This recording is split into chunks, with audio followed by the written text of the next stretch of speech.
Hello, welcome to chapter 2. In this series, we are going to be looking at the various steps you need to take to secure your visa, especially when you start talking about the I-20, the service fee, and the rest. So I'll walk you through the module 1. In module 1 of chapter 2, we are going to be seeing the I-20. How do you request for the I-20, or what is the I-20? The I-20 is a legal document that allows you to stay in the US as an international student, non-immigrant. A non-migrant is someone who is temporarily living in the US for the purpose of study or maybe visit. But in this case, the I-20 is for F1 class. It could also be for the J visa. But for our case, we're going to be focusing the I-20 for an F1 student visa class. All right. The I-20 itself is not a visa. But what is the I-20? With the I-20, you can apply for the visa. It's a document the university is going to issue to you when you have been given admission. The university is going to offer you this document. If you have funding, it's going to state in the document how much funding you have. If you don't have funding, it's going to require you to provide personal funds. But how do you know that personal fund that you're going to provide?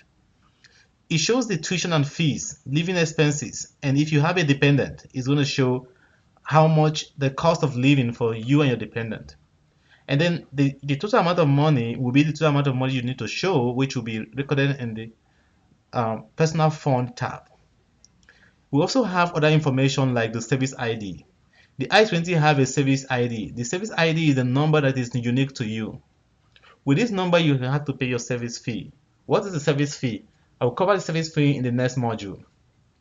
But again, important information include your biodata, your name, your country of origin, your place of birth, your what type of degree are you getting? Is it a master's or PhD? When are you going to? When is the start date and the end date? And then we have other areas where you need to sign your signature and date.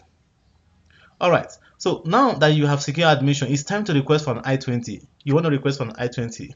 What do you need to do? You have to contact your school International Student Services ISS to request for an I-20. You supply your admission letter and proof of funding. If you have assistantship like GTA, GRA, you may not be required to provide additional proof of funding, maybe like a bank statement. You don't need it anymore. But if you don't have funding, you may be required to present this bank statement. You may be asked to provide additional bank statement if your funding is not complete, just like I mentioned earlier. Provide your address to receive your I-20. If you are already in the US, you'll be asked to come pick up your I-20 if you want. If not, it can be mailed to you. Some schools will charge you the cost of mailing your I-20 to you, while some schools will cover this. You receive your I-20 and cross-check the data. When you receive your I-20, you make sure you check the data. Like what's the name, is it correct? The date of birth, the country of birth. Make sure everything is correct. Right. Note your service number, and then we're going to talk about service number in the next one. And here is a sample of an I-20, how it looks like. All right.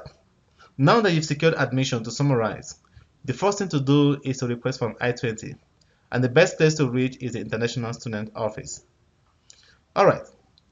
I'll meet you on the next one.